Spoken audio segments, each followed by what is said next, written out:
what defines us as human beings is not the vices we fall into, because everybody falls into the pit at some point or another. It's how we cope with those vices and how we cope with those inner demons is what defines us as a person. And how I cope with them is writing music.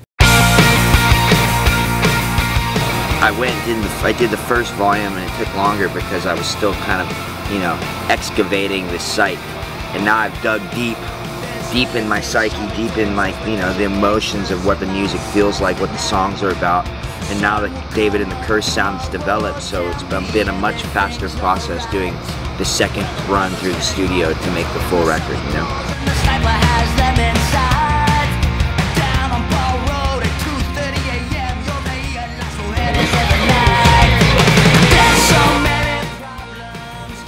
Rock and roll is tribal. It's instinctual. It's not a left brain thing for me. It's something very emotional. It's something that happens very quickly. It's almost like a possession. I feel possessed and I write a song and then the demon's gone and then on to the next. To me, recording this record was my therapy. It was my couch. The microphone was my therapist, and I told it all my problems. And if somebody can identify with my problems, then my job as a songwriter has been accomplished. Telling me to not write is like telling me to not talk. You could do it, but you'd go crazy. The effortlessness is what makes these recordings, in my opinion, shine. The sound of David and the Curse is very funky.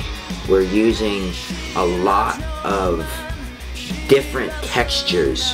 When I was younger, I wore my influences on my sleeve a little bit more naturally because I hadn't grown into myself as an artist yet.